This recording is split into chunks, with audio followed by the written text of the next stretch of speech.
নূরে মুজাসসাম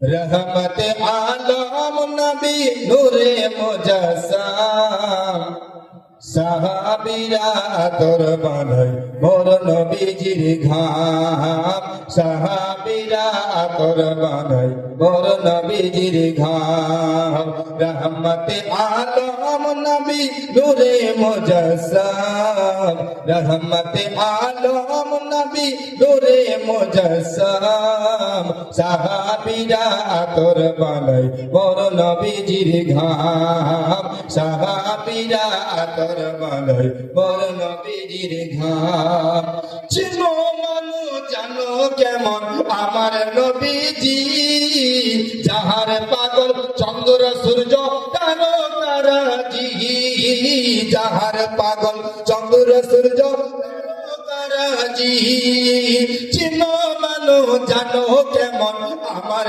নবীজি যাহার পাগল চন্দ্র সূর্য তারো তারাজি যাহার পাগল চন্দ্র সূর্য তারো তারাজি বাবা আরো শুনবানি সুন্দর কাহিনী আরো শুনবানি সুন্দর কাহিনী জান্নাতের ওই রোমে রোমে লেখা নবীর নাম জান্নাতের ওই রোমে রোমে লেখা নবীর নাম রহমতে আলম নবী নূরে মুজাসসাম রহমতে আলম নবী নূরে মুজাসসাম সাহাবীরা তোর বানাই বলো সাহাবীরা তোর বানাই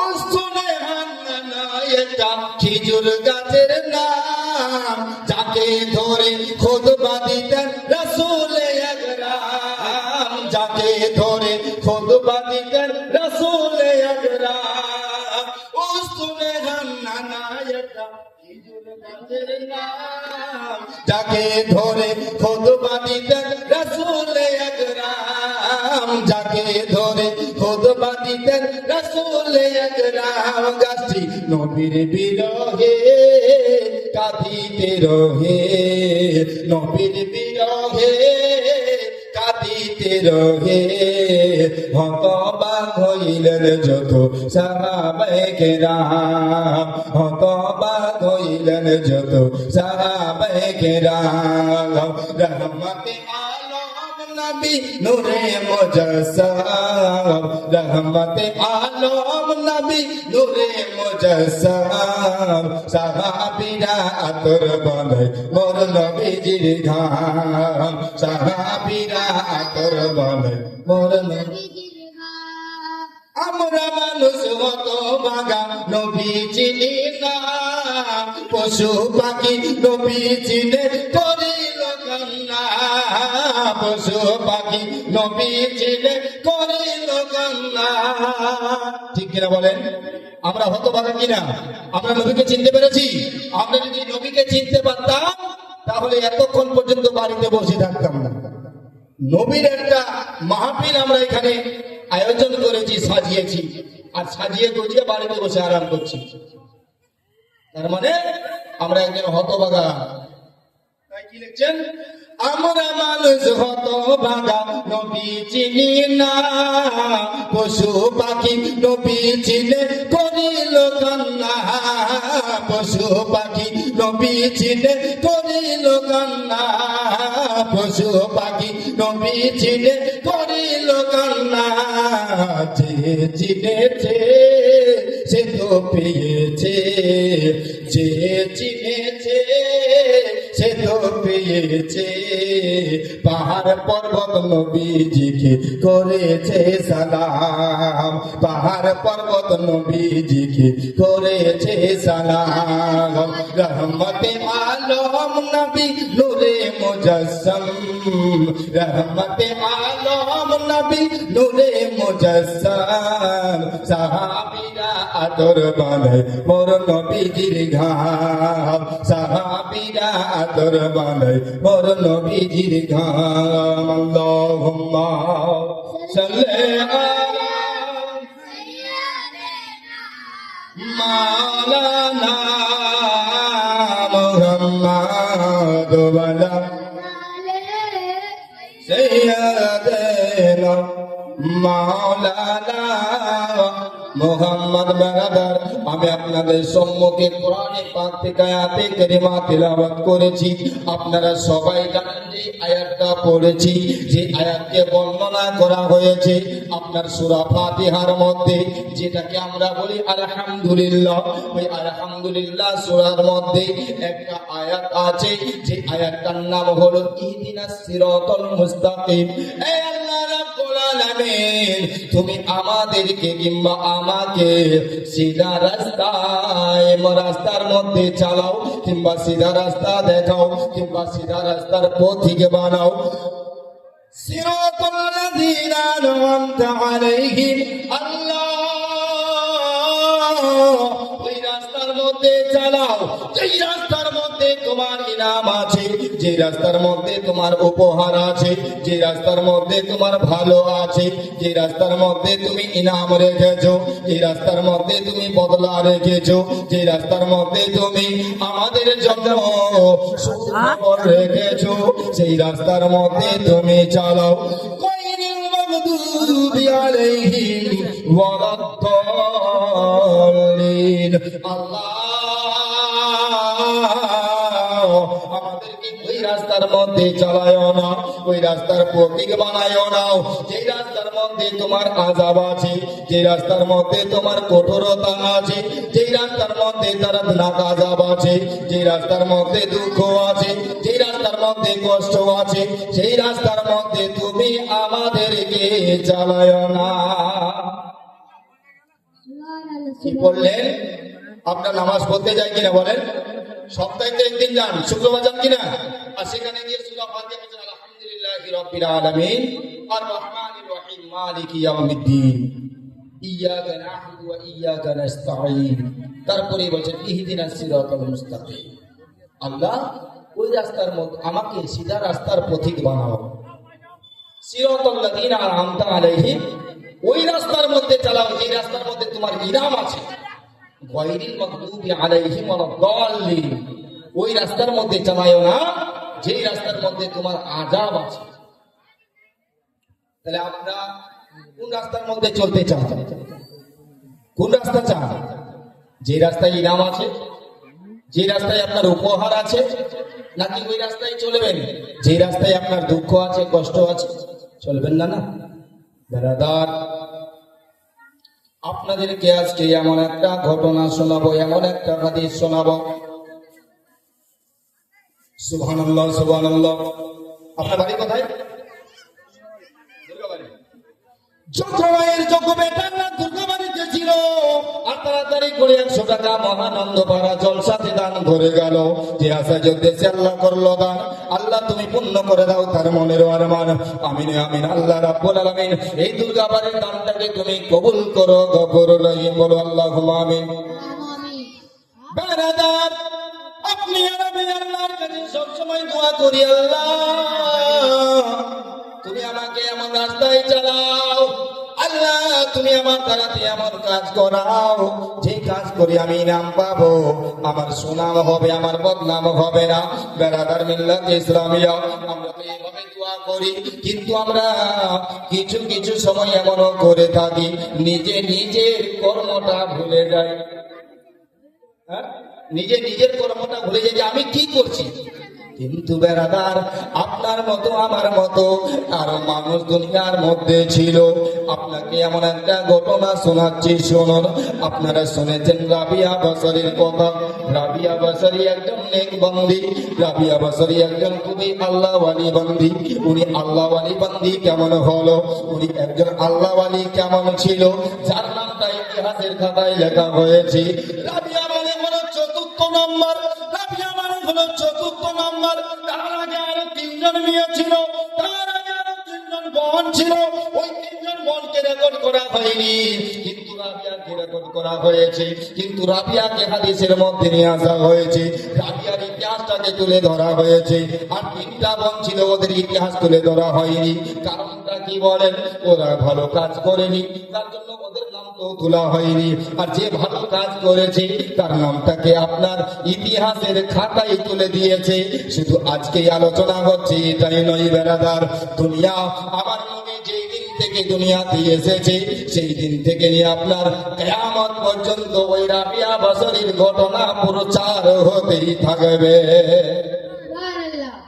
কি এমন ব্যক্তি ছিলেন মায়েরা?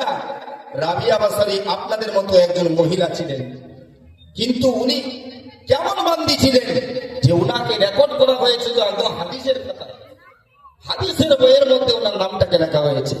ওনার আগে আরো চারজন মেয়ে ছিল, চারজন মহিলা ছিল, চারজন বোন ছিল, তিনজন বোন ছিল, কিন্তু ওই তিনজন বোনকে রেকর্ড করা হয়নি, একেই রেকর্ড করা হলো। কারণটা কি? তিনি একজন আল্লাহ ওয়ালি। কেমন আল্লাহ ওয়ালি ছিলেন একটু নোট করে বেরাদার। হযরতে রাবিয়া বসরি, হযরতে রাবিয়া বসরি ৪র্থ নম্বরে জন্ম নিয়েছিলেন। রাবিয়া বসরির ছোট্টবেলার ঘটনা আপনাকে শোনাচ্ছি না। যখন একটু বড় হলো, তার বয়স হলো মাত্র ৫ থেকে ৬ বছর। একদিন রাবিয়া বসরি রাতের অন্ধকারে ঘুম থেকে জেগে গেছে। জেগে যাওয়ার পরে বিছানার মধ্যে তাকাচ্ছে যে ওর মা ওর কাছে নাই, ওর মা যেন কোথায় উঠে চলে গেছে। রাবিয়া বসরি সেই সময় কান্না করলো না, সেই সময় কোনো কষ্ট উপভোগ করলো না। রাবিয়া বসরি এবার বিছানা থেকে উঠে এদিকে ওদিকে তাকাতে শুরু করলো। কিন্তু বেরাদার, আপনার আমার বাচ্চাকে যদি ওর মা একটু ছেড়ে কোনো জায়গায় চলে যায় আর ওই সময় যদি চেতন হয়ে যায়, দেখবেন বাচ্চাটা কান্না করে করে কিনা বলেন সুবহানাল্লাহ। হযরতে রাবিয়া বসরি ওই আপনার রাতের অন্ধকারে এবার বিছানা থেকে যখন এই চেতন হয়ে গেছে, জেগে যাওয়ার পরে দেখতেছে মা বিছানার মধ্যে নাই। মা কোথায় গেল? এই জন্য কান্না করে না রাবিয়া বসরি।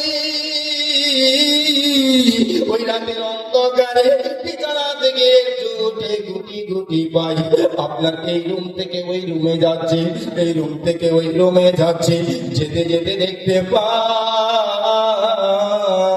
তার মা যেন আল্লাহর ইবাদতে মগ্ন আছে। বলুন সুবহানাল্লাহ। রাবিয়া বসরির মা আল্লাহর ইবাদতে সাজদার মধ্যে পড়ে আল্লাহর সাজদা করতেছে, নামাজ আদায় করতেছে। নামাজ শেষ হয়ে গেল। রাবিয়া বসরি আপনার মায়ের সামনে একদিকে বসে রয়েছে, কোনো কান্না করে না, কোনো আপনার খেলাধুলা করে না, শুধু মায়ের দিকে তাকিয়ে আছে। আমার মা করছে ডাকি, আমার মা এমন ভাবে সাজদা করছে কেন, আমার মা মাটিতে পড়ে আছে তা কেন, এটা তো আমি বুঝতে পারলাম না। বেরাদার মিল্লাতে ইসলামিয়া ওই মাসুম বাচ্চা একজন রাবিয়া বসরি এবার মায়ের দিকে তাকাচ্ছে। ওর মা নামাজ শেষ করার পরে এবার আল্লাহর দরবারে দুই হাত জড়িয়ে এবার দুই হাত উত্তোলন করে রব্বুল আলামিনের কাছে কেঁদে কেঁদে দোয়া করছে, ও রব্বুল আলামিন, ও রব্বুল আলামিন, তুমি আমার মালিক, তুমি আমার খালিক আল্লাহ। আমাকে তুমি হালাল খাদ্য খিলাইও, আমাকে তুমি হালাল খাদ্য খাওয়াইও, আমাকে হারাম কাজ থেকে বাঁচিয়ে রাখিও, আমাকে সব সময় তুমি সত্য কথা বলার তৌফিক দিও, আমাকে মিথ্যা থেকে বাঁচিয়ে রাখো, আমাকে শয়তানের হাত থেকে বাঁচিয়ে রাখো। এইভাবে করে বেরাদার ওই যে রাবিয়া বসরির মা আল্লাহর দরবারে কেঁদে কেঁদে দোয়া করতেছে। রাবিয়া বসরি 6 বছরের মেয়ে মায়ের কাছে বসে বসে ওই সমস্ত জিনিস দেখতেছে। এবার দোয়া শেষ হয়ে গেল। রাবিয়া বসরি মাকে জিজ্ঞাসা করছে, মা তুমি এমন ভাবে কার দরবারে কান্না করছিলে গো, আর এটা তুমি কি কাজ করছিলে বলো? বলছে, বেটি এই যে আমি যে কাজটা করছিলাম এটা হচ্ছে তাহাজ্জুদের নামাজ। বলুন সুবহানাল্লাহ। কিসের নামাজ? তাহাজ্জুদের নামাজ পড়ছিলাম। বলছে কেন মা? বলছে এটা আমার নবীর উপরে আল্লাহ তাআলা ফরজ করেছিলেন। আমার নবীর উপরে আল্লাহ তাআলা কি করেছিলেন? ফরজ করেছিলেন। তাই আমি আমার নবীর সুন্নতকে জিন্দা করার জন্য ওই সুন্নতটাকে পালন করছি। বলুন সুবহানাল্লাহ, সুবহানাল্লাহ। আর একজনকে যেন 100 টাকা দিয়ে পাঠিয়েছে, আল্লাহ এই দানকে তুমি কবুল করে নাও, তার বাবা মাকে তুমি জান্নাতবাসী করে দাও। যদি দুনিয়ায় বেঁচে থাকে আল্লাহ তার তুমি হায়াতটাকে বাড়িয়ে দাও, এবং সেই ব্যক্তিটাকে মা বাবার তুমি খিদমতকারী বানায়া দাও। সুবহানাল্লাহ। কার দরবারে মা? মা বলছে বেটি এই নামাজটা আমার নবীর উপরে আল্লাহ ফরজ করেছিল, তাই আমি আমার নবীর সুন্নতটাকে জিন্দা করছি। বলুন সুবহানাল্লাহ। আর মা এইভাবে তুমি কার কাছে কান্না করছিলে? বলছে আমি কান্না করছিলাম আমার রবের কাছে। বলুন সুবহানাল্লাহ। বেশক। কার কাছে? তোমার আমার যিনি মালিক, তোমার আমার খালিক, যিনি আমাদেরকে পয়দা করেছেন, যিনি আমাদেরকে দুনিয়ায় পাঠিয়েছেন, ওই খালিকের কাছে আমি হাত ধরে হাত পেতে দোয়া চাচ্ছিলাম আল্লাহ যেন আমাদেরকে ভালো রাখে।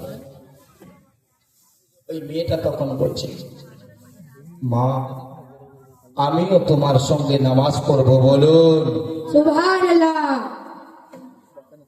সুবহানাল্লাহ। আর একজন মাসুম বাচ্চা আল্লাহ 50 টাকা দিয়েছে, আল্লাহ এই দানকে তুমি কবুল করে নাও, এই বাচ্চাটাকে বড় হয়ে তুমি শিক্ষায় শিক্ষিত বানাও। বলুন আল্লাহুম্মা আমিন। দানগুলো দিবা, একটু পরে দিবা, ঠিক আছে ইনশাআল্লাহ একটু পরে নিব। বক্তা যখন আসার সময় হবে না 5 মিনিট আপনাদেরকে সময় দিয়ে দিব দানগুলো, ঠিক আছে? একটু ওয়াকিয়াটাকে বলতে দেন, আপনাদের একটু শিক্ষা হবে কি আছে এই ওয়াকিয়ার মধ্যে। 6 বছরের কারো বাচ্চা বলেছে যে আমিও নামাজ পড়বো? বলেছে? 6 বছরের বাচ্চা বলছে মা আমিও নামাজ পড়বো তোমার সঙ্গে। যে আল্লাহর দরবারে তুমি কান্নাকাটি করে আহাজারি করে দোয়া করছো, আমিও তার কাছে দোয়া চাইবো। বলুন সুবহানাল্লাহ। বন্ধু বান্ধব আমার, এবার মা বোনেরা শোনেন গো রাতের বেলাও, এবার আপনাদের সঙ্গে কি কথা রাখতেছি শুনুন। ওই রাবিয়া বাসারির বয়স যখন 6 থেকে 7 বছর হতে শুরু হলো, এবার দেখা গেল কি ওর বাবা যেন হঠাৎ করে একদিন বেমারে পড়ে গেল, অসুস্থ হয়ে গেল। ওই বাবা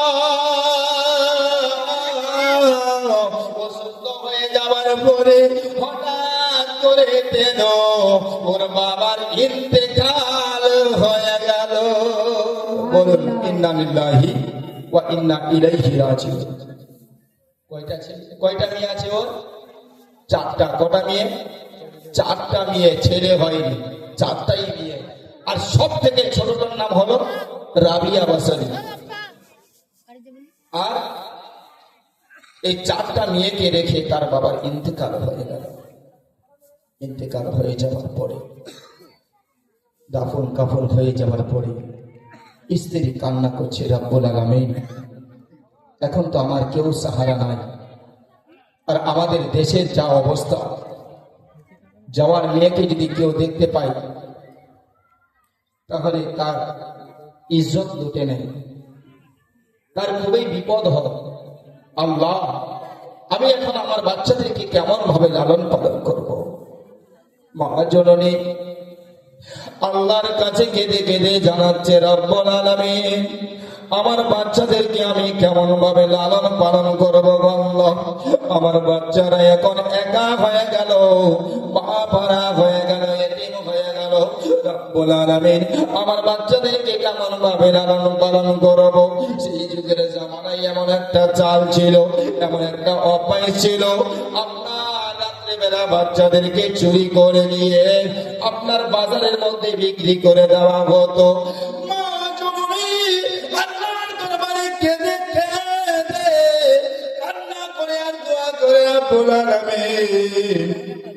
আমার কাছে 4টি সন্তান আছে, আমার বাড়িতে যদি ডাকাইতি পড়ে যায়, আমার মেয়েদেরকে যদি কেউ লুটে নিয়ে চলে যায়, আমার মেয়েদেরকে কে বাঁচাবে? আমি মেয়েদেরকে কেমন ভাবে বাঁচাবো? আমার তো বাঁচাবার শক্তি নাই, আমাকে যে কেউ বাঁচাবে এমন কোন সাহারা নাই। এমন কি ঘটনা ঘটে গেল শুনুন। হঠাৎ করে পরে তার বাড়িতে ডাকাতের মতো কিছু লোক চলে আসলো। আসার পরে বেড়াদার তিনজন মেয়েকে নিয়ে চলে গেল। বড় যারা তিনজন ছিল তাদেরকে লুটে নিয়ে চলে গেল। এবার ছোট বাচ্চাও, এর বয়স মাত্র আপনার 6 থেকে 7 বছর, 7 থেকে 8 বছর বয়স হবে।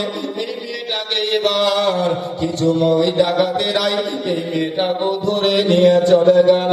নিয়ে যাওয়ার পরে বেড়াদার সকালবেলা বাজারের মধ্যে বিক্রি করার জন্য বাজারের মধ্যে নিয়ে গেছে। বাজারের মধ্যে ডাক হচ্ছে, বলছে আমার থাকলো এত দাম, ও বলছে আমার 10,000 টাকা, ও বলছে আমার 20,000 টাকা। শুনছে মেয়ের ডাক হচ্ছে, কেন ওর সাহারা কেউ না, একাই তো মা, 4টা মেয়েকে লালন পালন করতে পারবে না, খুবই গরিব।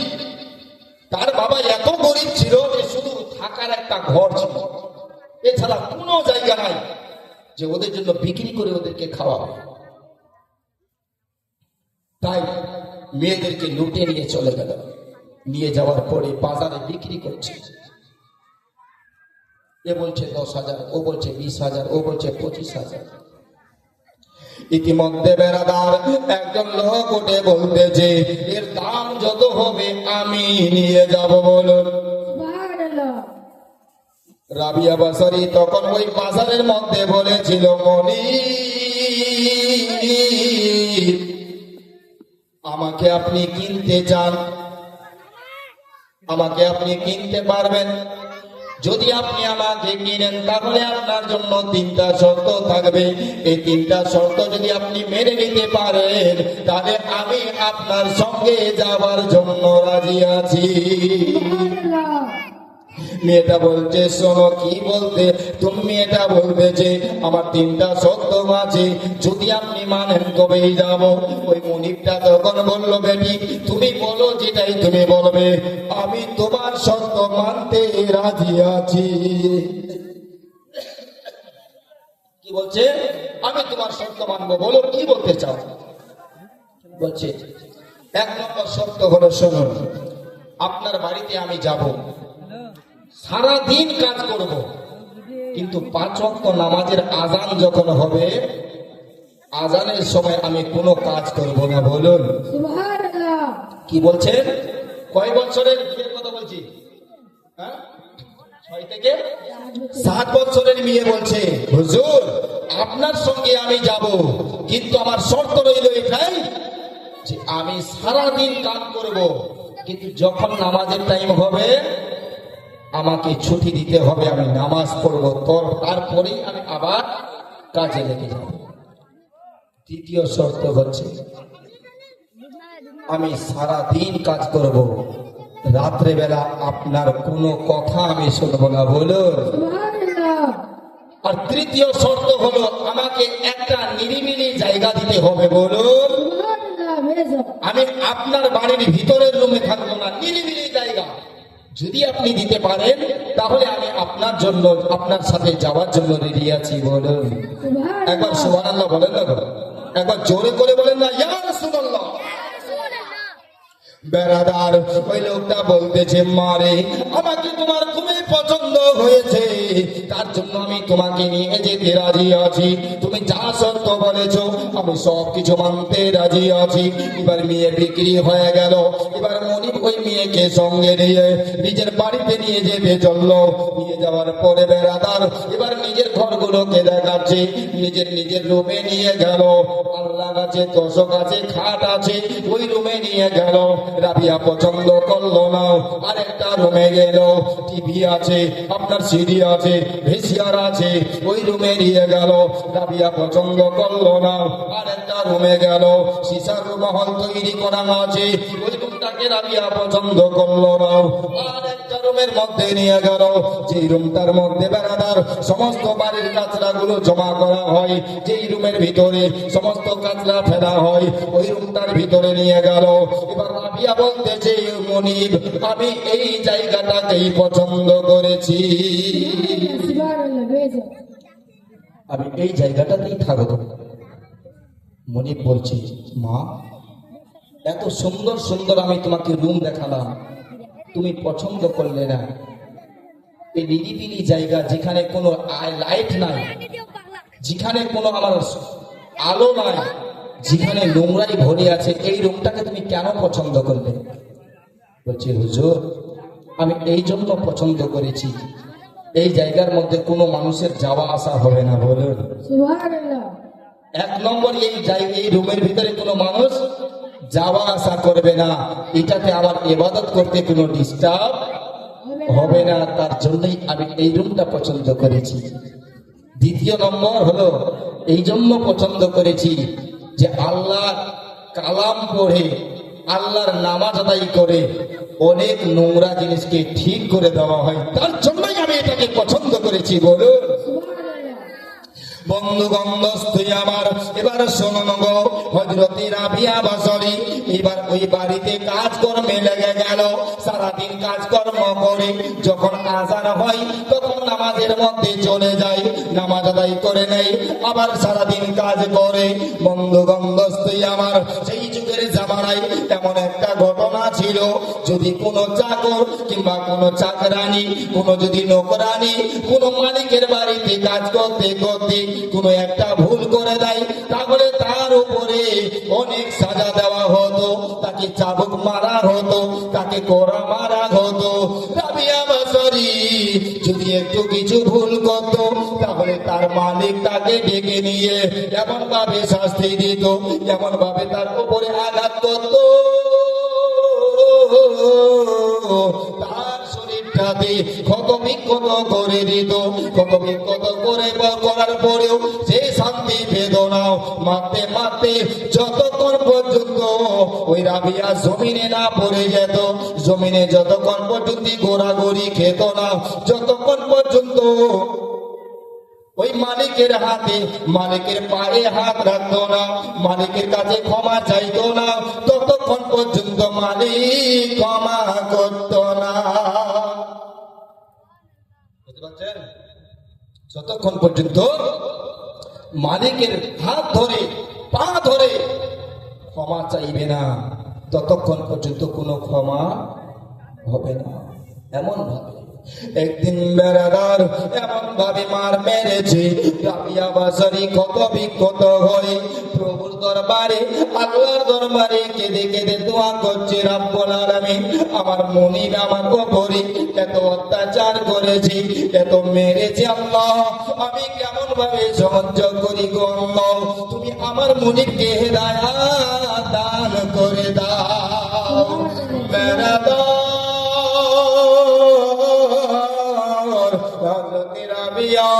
কোনদিন ঘুমাননি, সারা রাত তিনি আল্লাহর ইবাদতে মগ্ন থাকতেন, মালিকের বাড়ি 12 ঘন্টা কাজ করছিলেন, আর আল্লাহর ইবাদতে 12 ঘন্টা কাটাচ্ছিলেন। সুবহানাল্লাহ, সুবহানাল্লাহ। কোন রাবিয়ার কথা বলছি মা, শোনুন গো। রাবিয়া এমন কোন যেমন তেমন মহিলা ছিল না, আপনার মতো কোন মহিলা ছিল না। হযরতে রাবিয়া সারাদিন মালিকের বাড়ি কাজ করত, আর রাত্রে বেলা আল্লাহর ইবাদতে রাত কাটাতো। যদি কোনো সময় ঘুম পেয়ে যেত, হযরতে রাবিয়া নিজের চোখগুলোকে বলতো, এ চোখ, তুমি আজকে ঘুমাতে যাচ্ছ রে, আজকে তোমার ঘুমার ইচ্ছা হচ্ছে, যদি আজকে আল্লাহর ইবাদত করে আল্লাহকে নারাজি করতে পারো, তাহলে কিয়ামত দিবসে এবং কবরে আরাম পাবে না, কবরে শান্তি মতো ঘুমাতে পারবে না। এই চোখ রে, আজকে যদি আল্লাহকে রাজি করে নিতে পারো, তোমাকে এমন ঘুম ঘুমাতে দিব, কবরে যাবে, কবরে যাওয়ার পর থেকে নিয়ে কিয়ামত পর্যন্ত তুমি ঘুমাবে, আর তোমাকে কেউ জাগাবে না। হযরতে রাবিয়া বাসরি নিজের চোখগুলোকে এমন কথা বলতো, আর যদি বেশি করে আপনার চোখের মধ্যে ঘুম চলে আসতো, হযরতে রাবিয়া বাসরি নিজের সামনে নুন দিয়ে, নমক দিয়ে একটা পানি ঘুরে রেখেছিল, ওই পানিটাকে নিয়ে নিজের চোখের মধ্যে ছিটা মারতো, আর বলতো, এ চোখ, আজকে ঘুমাবার চেষ্টা করবি না, কেন আজকে যদি তুমি ঘুমিয়ে যাও, আমার আল্লাহ তোমার তোমার উপরে নারাজ হয়ে যাবে। আর আমার আল্লাহ যদি নারাজ হয়ে যায় তাহলে তুমি জান্নাত পাবে না। তার জন্য তোমাকে আজকে জানতেই হবে। বলুন সুবহানাল্লাহ। শুধু এটাই নয় রে মা, ও মা বোনেরা, শুধু এটাই শুধু নয়, আর রাবিয়া বাসরি এমন একটা কাজ করছিলেন, যখন উনি আল্লাহর ইবাদতে মগ্ন হচ্ছিলেন, আল্লাহর মা ইবাদতের মধ্যে যাচ্ছিলেন, তখন নিজের চুলগুলোকে নিজের ঘরে আপনার তীরের মধ্যে বেঁধে দিচ্ছিল। কারণটা কি জানেন? এই জন্য বেঁধে দিচ্ছিল, যদি নামাজ পড়তে পড়তে ওর চোখগুলো বন্ধ হয়ে চলে আসে তাহলে উপরে টান পড়বে, আর টান পড়লে ও চেতন হয়ে যাবে। রাবিয়া বাসারি যেমন তেমন লোক নয়, যেমন তেমন কোন মহিলা নয়, সারা রাত আল্লাহর ইবাদতে কাটিয়েছে। চোখগুলোকে আপনার নিজের ঘরের তীরের মধ্যে বেঁধে দিচ্ছে, যেন চোখগুলো ঘুম না পেয়ে যায়।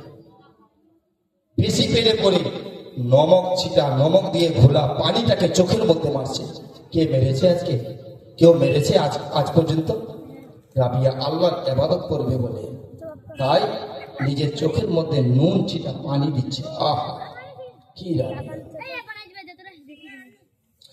একদিন বেড়াদার, ও সোনামানিকেরা, আমার বন্ধুরা, বাবাজিরা, একদিন ওই মুনিবের বাড়িতে কিছু ডাক্তার চলে এসেছে পরীক্ষা করার জন্য। পশুর হাড়ের মধ্যে আর মানুষের হাড়ের মধ্যে পার্থক্যটা কি আছে এই জিনিসটাকে চেক করার জন্য, এই জিনিসটাকে আপনার ভালো করে যাচাই করার জন্য ওই মুনিবের বাড়িতে এসে বলতেছে, মুনিব,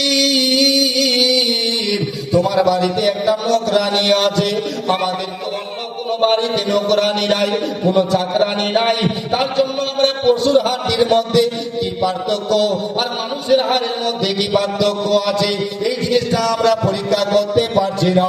তোমার বাড়িতে যে মহিলাটা আছে, তোমার বাড়িতে যে নকরানিটা আছে, ওকে একটু তুমি ডেকে নিয়ে আসো, ওর আমি হাড় দিয়ে এবং পশুর হাড় দিয়ে মেলাপ করে দেখবো কার হাড়ের মধ্যে কি আছে, কি তোফাতটা আছে, কি পার্থক্যটা আছে, এই পরীক্ষাটা একটু আমরা যাচাই করব।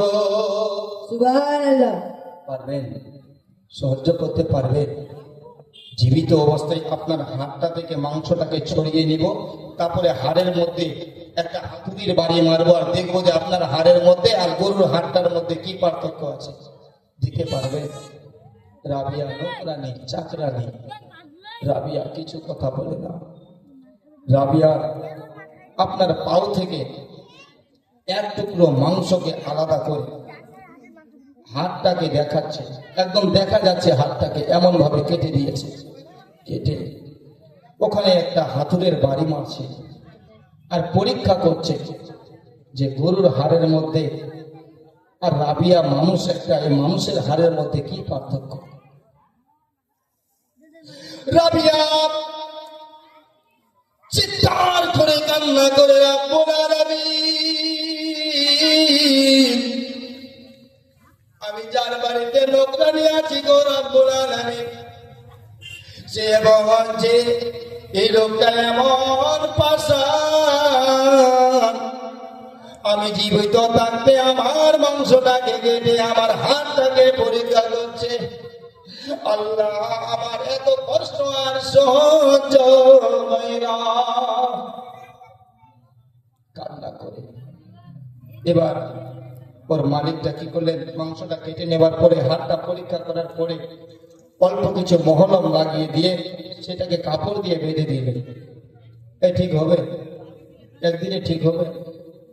রাবিয়া বসরের একটা অভ্যাস ছিলেন, উনি একটা ডিউটি বাড়িয়েছিলেন, আল্লাহ একদিন আমি সেজদার অবস্থায় রাত কাটাবো, একদিন আমি দাঁড়িয়ে দাঁড়িয়ে রাত কাটাবো, একদিন আমি আপনার কোরআন পড়ে রাত কাটাবো, এমন ভাবে উনি ডিউটি করেছিলেন।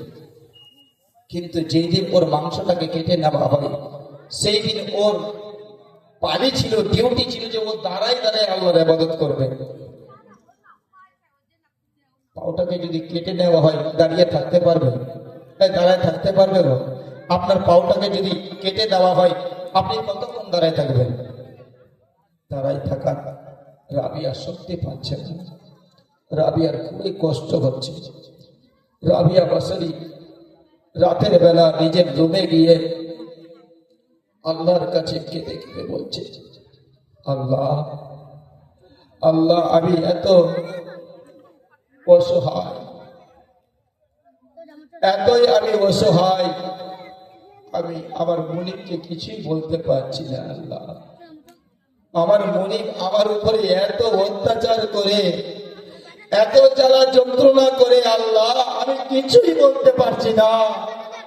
আল্লাহ, আজকে আমার ডিউটি ছিল যে আমি দাঁড়াই দাঁড়াই তোমার ইবাদত করব, কিন্তু আল্লাহ তুমি রাগ করিও না, আল্লাহ তুমি নারাজ হইও না। আজকে আবার আমি সেজদার অবস্থায় রাত কাটাবো, বলুন আল্লাহ তুমি আমার উপরে রাগ করিও না। বাবাজি বন্ধুগণ আমার, হযরতে রাবিয়া বাসারী এবার সাজদার মধ্যে পড়ে আল্লাহর ইবাদতে লেগে গেছেন, আল্লাহর কাছে কেঁদে কেঁদে দোয়া করছেন, ওগো রব্বুল আলামিন, আমি যেই বাড়িতে নৌকরানি আছি, যেই বাড়িতে আমি চাকরানি আছি, আল্লাহ ওই মালিককে তুমি হেদায়েত করে দাও। রব্বুল আলামিন, এইভাবে যদি দিনের পর দিন আমার উপরে এমন অত্যাচার করে গো আল্লাহ, হয়তো আমি সহ্য করতে পারবো না। আল্লাহ তুমি আমার মনিবকে হেদায়েত করে দাও।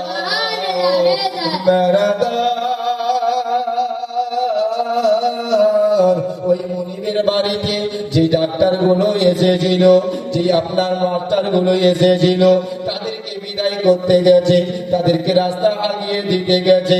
ওই মনিবটা এবার রাস্তা আগিয়ে দেওয়ার পরে বাড়িতে যখন ফিরে আসলো, তখন রাত্রি 9টা বেজে গেছে। কটা বেজেছে? রাত্রি 9টা। আর রাবিয়া বাসারীর ডিউটি আছে সন্ধ্যা 6টা পর্যন্ত। 6টার পরে ও নিজের ইবাদতে লেগে গেছে, আল্লাহর দরবারে কেঁদে কেঁদে দোয়া করছে, আল্লাহ আমার মনিবকে তুমি হেদায়েত করে দাও, আল্লাহ আমার মনিবকে তুমি সত্য বুঝার তৌফিক দাও। এইভাবে কেঁদে কেঁদে দোয়া করছে। আর ওর মনিবটা কি করছে? এবার ওই লোকগুলোকে আগিয়ে দিয়ে আসার পরে বাড়িটার চারদিকে ঘোরাফেরা করছে, বলুন বাড়ির চারদিকে কি করছে? ঘোরাফেরা করছে। এইদিকে রাবিয়া বাসারী আপনার সাজদায় পড়ে আল্লাহর কাছে কেঁদে কেঁদে দোয়া করছে। এমন কেঁদে কেঁদে দোয়া আল্লাহর কাছে কবুল হয়ে গেল, বলুন আল্লাহর দরবারে কি হলো? কবুল হয়ে গেল। মনিবিবার বাড়ির চারিদিকে ঘোরাফেরা করতেছে, ঘুরতে ঘুরতে বেড়াদার নিজের রুমের দিকে তাকাচ্ছে। ওর রুমের সমস্ত লাইট বন্ধ হয়ে গেছে, ওর রুমের ভিতরে কোনো লাইট হচ্ছে না, ওর নিজের রুমগুলোর মধ্যে কোনো আলো পাওয়া যাচ্ছে না। কিন্তু মনিবের চোখ হঠাৎ করে রাবিয়া বাসারীর রুমের দিকে চলে গেছে। দেখতেছে যেন রাবিয়া বাসারীর ছাদ থেকে নিয়ে আকাশ পর্যন্ত একটা সূর্যের আলোর মতো লাইট জ্বলতেছে, বলুন সূর্যের আলোর মতো লাইট জ্বলতেছে। রাবিয়া বাসারীর রুমের মধ্যে লাইট কোথা থেকে এলো? ওই রাবিয়া বাসারীর রুমের মধ্যে আমি তো কোনোদিন লাইট দিইনি, কোনোদিন ও আমার কাছে লাইট চাইনি, ও আমার কাছে কোনোদিন আলো চাইনি, কিন্তু রাবিয়া বাসারীর ঘরের মধ্যে এমন লাইটটা কোথা থেকে আসলো? হযরতে রাবিয়া বাসারীর রুমের চারদিক থেকে ওই লোকটা ঘোরাফেরা করতেছে। ঘুরতে ঘুরতে বেড়াদার একটা জানলার দিকে গেল, জানলার দিক থেকে একটু আপনার ঘুঁচি মেরে উকি মেরে ওই জানলা দিয়ে তাকাচ্ছে। এই মেয়েটা করছে তাকে একটু দেখি। দেখতেছে যেন ওই মেয়েটা আল্লাহর ইবাদতে সিজদার মধ্যে পড়ে আল্লাহর কাছে দোয়া করতেছে, রব্বুল আলামিন আমার মনিবকে তুমি হেদায়েত করে দাও।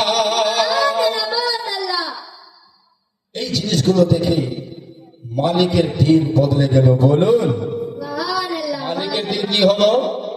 মন বদলে গেল, মনের ভিতরে রহম চলে আসলো। এবার ওই আর মালিকটাকে ঘুম ধরছে, সারা রাত ঘুম ধরে না, ঘুম আসে না, ঘুম পাই না।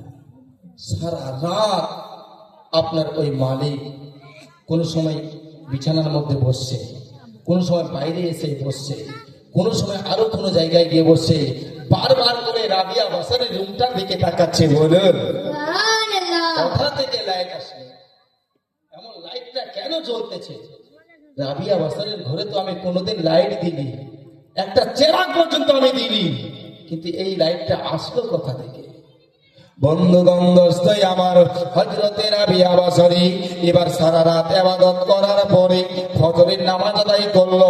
নামাজ আদায় হয়ে গেল, কোরআনের তেলাওয়াত করলো, কোরআনের তেলাওয়াত হয়ে গেল। এবার চাষের নামাজ আদায় করলো। চাষের নামাজ আদায় করার পরে এবার কাজের জন্য যখন বের হলো রুম থেকে, দেখতে যে ওর মালিক যেন দরওয়াজার মধ্যে বসে আছে।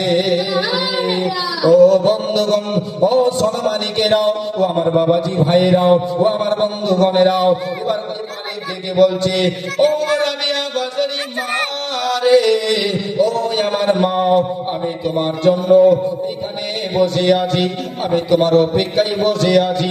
তুমি একটা কথা শোনো, আমি তোমার কাছে একটা কথার জবাব নিতে চাই, তুমি আমাকে একটু এই জবাবটা দাও। বলছে, বাবা তুমি কি বলছো বলো। কালকে আমাকে মা বলে ডেকে এমন ভাবে তুমি আমাকে যন্ত্রণা দিয়েছো, আর আজকে আবার তুমি আমাকে মা বলতেছো, কারণটা কি আমি বুঝতে পারলাম না। আজকে হয়তো আবার আমাকে তুমি কি যে যন্ত্রণা দিবে, কি যে তুমি আমাকে আঘাত দিবে, আমার কোলে যাই সেই সহ্য হচ্ছে না। বুজুর্গ, আপনি কি বলবেন একটু তাড়াতাড়ি বলে ফেলেন, কেননা আমার কাজের টাইম হয়ে গেছে। হ্যাঁ, তাড়াতাড়ি বলে ফেলেন, আমার কাজের টাইম হয়ে গেছে। বলছে, মা, ও রাবিয়া মা, আমি বড্ড ভুল করেছি। বলুন সুবহানাল্লাহ। সুবহানাল্লাহ। কি বলছেন? রাবিয়া, আমি বড্ড ভুল করেছি রে মা, তোমাকে আমি চিনতে পারিনি। বলুন সুবহানাল্লাহ। মা, তুমি এমন আল্লাহওয়ালি, তুমি এমন আল্লাহর প্রিয় বান্দি, আগে যদি আমি জানতাম তোমাকে আমি জ্বালা যন্ত্রণা দিতাম না। বলুন সুবহানাল্লাহ বেজার। মা, তুমি আমাকে ক্ষমা করে দাও। রাবিয়া বাসারীকে এবার ওর মালিক বুকের মধ্যে জড়িয়ে নিয়ে বলতে যে, মারে, আমি না জেনে না শুনে আমি তোমার উপরে অত্যাচার করেছি, তোমাকে আমি যন্ত্রণা দিয়েছি, আমি তোমাকে কষ্ট দিয়েছি, তার জন্য তোমার কাছে আমি ক্ষমা প্রার্থী হয়েছি। মারে, যতক্ষণ পর্যন্ত তুমি আমাকে ক্ষমা করবে না, ততক্ষণ পর্যন্ত আমি তোমাকে ছাড়বো না। যতক্ষণ পর্যন্ত তুমি নিজের মুখে আমাকে বলবে না যে আমি ক্ষমা করে দিয়েছি, ততক্ষণ পর্যন্ত আমি আর তোমাকে ছাড়বো না। তুমি তাড়াতাড়ি করে আমাকে ক্ষমা করে দাও। বন্ধুগণ দোস্তি আমার, ও মা বোনেরা, ওই আমার কানা বাবুরাও, এবার কথাটা শুনুন গো। ওই মালিক এবার মায়ে ওই আপনার মেয়েটার কাছে মাফি যাচ্ছে, ক্ষমা যাচ্ছে, আমাকে তুমি ক্ষমা করে দাও, কেননা তুমি যদি আজকে ক্ষমা না করো তাহলে আল্লাহ আমাকে ক্ষমা করবে না। হ্যাঁ, তুমি যদি ক্ষমা না করো আল্লাহ ক্ষমা করবে না। বুঝতে পারলেন মা? আল্লাহওয়ালি হতে গেলে এমন ভাবে আল্লাহওয়ালি হন যেন আপনার পেট থেকে খাজার মতো বাচ্চা জন্ম নেয়। হ্যাঁ, এমন আল্লাহওয়ালি হন যেন আব্দুল কাদের জিলানীর মতো আপনার পেট থেকে বাচ্চা জন্ম নেয়। আর আমাদের বাচ্চা জন্ম হবে কোথা থেকে? এমন ভাবে আমরা তো বাচ্চা পেটে নিয়ে মোবাইলটাই আগে দেখবো, কাজ তো করতে পারছি না। এই অমুকের বাবা, আমি তো কাজ সারাদিন করতে পারছি না, একটু মোবাইলটা দিয়ে যাও আমাকে, আমি সারাদিন একটু মোবাইলটাই দেখে দেখে টাইম পাস করবো। তাহলে কেন আপনার ওই মোবাইল দেখে দেখে আপনার বাচ্চাটা হাফিজ হবে না? মোবাইল শুনে শুনে হাফিজ হবে কিনা? ও কোরআনের হাফিজ হবে না, ও টিভি সিরিয়ালের হাফিজ হবে। হ্যাঁ, ও কিসের হাফিজ হবে? টিভি সিরিয়ালের হাফিজ হবে। তাই বেরাদার, টিভি সিরিয়ালের হাফিজ না বানিয়ে কোরআনের হাফিজ বানান। সুবহানাল্লাহ। সোনার মদিনা বহু দূরে, কিন্তু মদিনাওয়ালা আমার অন্তরে, কিন্তু মদিনাওয়ালা আমার অন্তরে। প্রাণের মদিনা বহু দূরে, সোনার মদিনা বহু দূরে। আমার অন্তরে, কিন্তু মদিনাওয়ালা আমার অন্তরে, আমার অন্তর জুড়ে মদিনা আছে রে। আমার অন্তরে।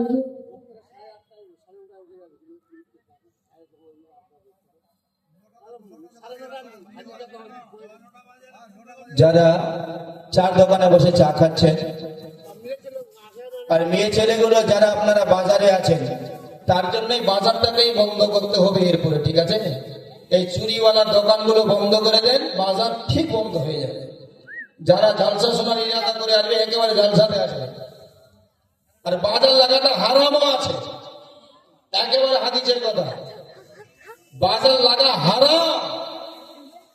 আল্লাহর কাছে সব থেকে যদি অপছন্দনীয় জায়গা আছে তো হচ্ছে বাজার, আর যদি পছন্দনীয় জায়গা আছে তো আপনার জলসা কিংবা মসজিদ। মসজিদ আর মাদ্রাসা হচ্ছে আল্লাহর পছন্দনীয় জায়গা, আর বাজার হচ্ছে সব থেকে খারাপ জায়গা, আল্লাহ রাসূল বলেছে। আর আমরা বাজার লাগাচ্ছি তো কাজে তো বাজারে ঘুরবে। তাই বাপেরা, ভাইরা, আমার মায়েরা, বোনেরা, যারা জলসা শোনার ইরাদা করে এসেছেন, মন করেছেন যে আমি জলসা শুনবো, তো বাজারে ঘোরাফেরা করবেন না। আপনারা তাড়াতাড়ি করে একটু আমার এই আওয়াজ যদি শুনতে পাচ্ছেন, মাহফিলে আসার চেষ্টা করুন। ও মায়েরা, আপনারা দরওয়াজাটা ছেড়ে একটু বসবেন, দরওয়াজাটা ছেড়ে বসবেন, তাহলে ভালো হবে। আর দরওয়াজাটাই যদি বসে বন্ধ করে দেন, তাহলে বাকি বাদ যে মানুষগুলো আসবে কোথায় আসবে? সুবহানাল্লাহ। আমাদের হুজুর সাহেব আসছেন। খোদা তুমি বলেছ রাসূল দেবে না,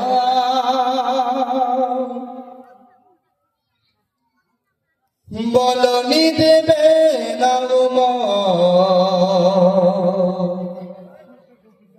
বলনি দেবে না হামজা তারি,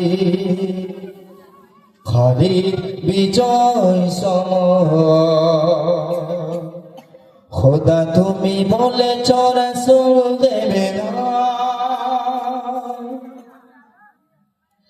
বলনি দেবে না ওমরের যুগ, রাশেদার সেই খেলাফত, ফিরিয়ে দেবে না আলোর সমাজ, কেটে কেটে আঁধারি রাত। বলনি দেবে না ওমরের যুগ, রাশেদার সেই খেলাফত, ফিরিয়ে দেবে না আলোর সমাজ, কেটে কেটে আঁধারি রাত।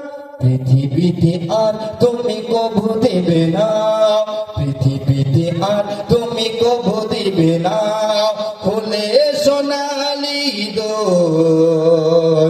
বলনি দেবে না হামজা তারিক, খালিদ বিজয় সমর। খোদা তুমি বলেছ রাসূল দেবে না। পৃথিবীর দিকে দিকে শুধু হাহাকার, লাঞ্ছিত মানবতার, মুসলমানেরই আহাজারিতে বয় বাতাসে বিষণ্ণতা। পৃথিবীর দিকে দিকে শুধু হাহাকার, লাঞ্ছিত মানবতার, মুসলমানেরই আহাজারিতে বয় বাতাসে বিষণ্ণতা। পুনরায় পাঠাও ওগো উমর আবার, পুনরায় পাঠাও ওগো উমর আবার, কাটুক আধারে ঘোর। বলনি দেবে না হামজা তারিক, খালিদ বিজয় সমর। খোদা তুমি বলেছ রাসূল দেবে না।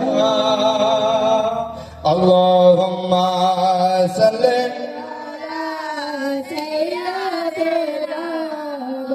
মাওলানা মুহাম্মদ ওয়া আলা।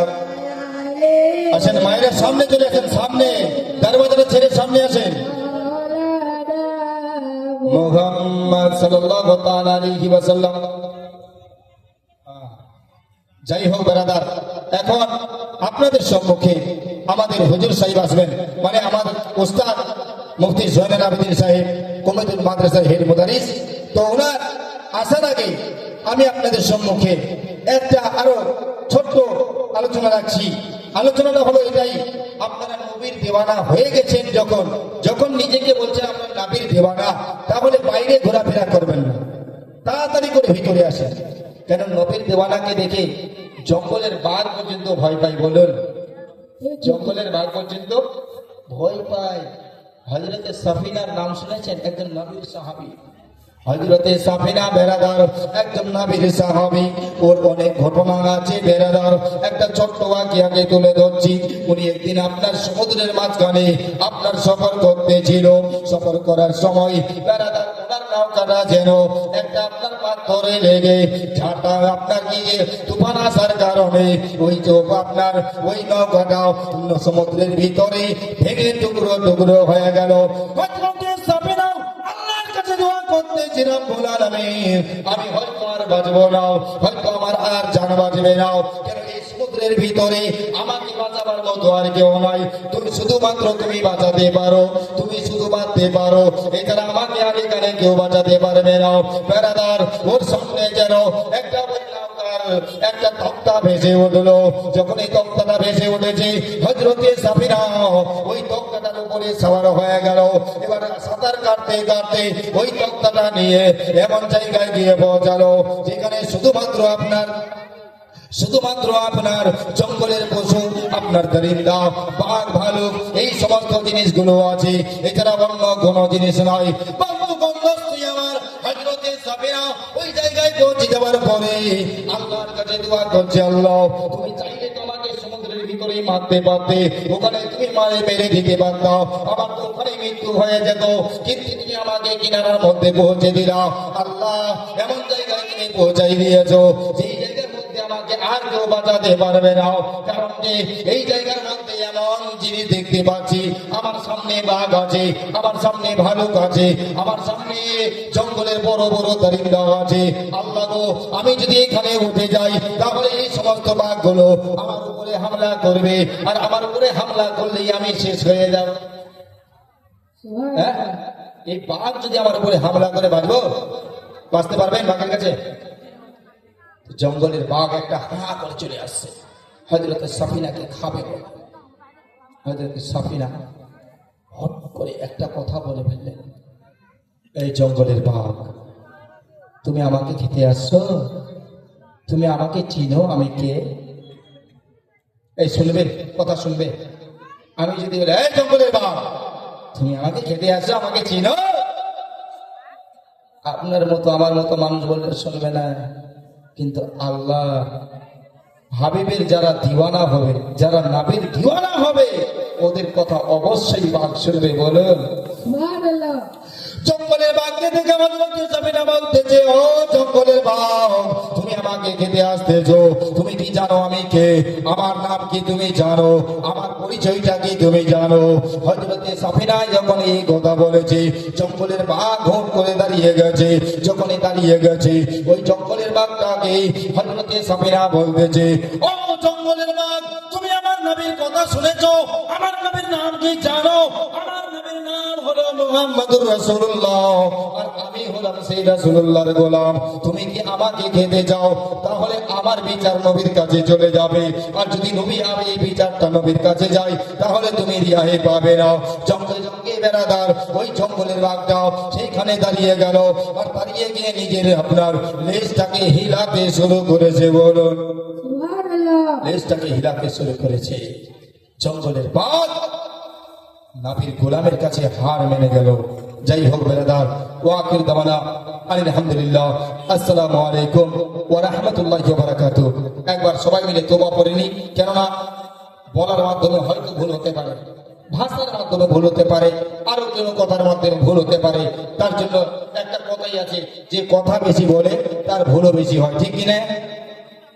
তার জন্য একবার সবাই মিলে তওবা পড়ে বলেন, আস্তাগফিরুল্লাহ রাব্বি মিন কুল্লি যামবিয়া ওয়া আতুবু ইলাইহি, আস্তাগফিরুল্লাহ রাব্বি মিন কুল্লি যামবিয়া ওয়া আতুবু ইলাইহি, লা হাওলা ওয়ালা কুওয়াতা ইল্লা বিল্লাহিল আলিয়্যিল আযীম। আসুন বেরাদার, এখন আপনাদের সম্মুখে আমাদের উস্তাদ, আমাদের হুজুর জনাব জৈনুল আবেদিন সাহেব কমিতপুর মাদ্রাসার হেড মুদারিস, উনি আসছেন ওনার ইস্তেকবালের জন্য। একবার সবাই মিলে নারা নাগায় বলেন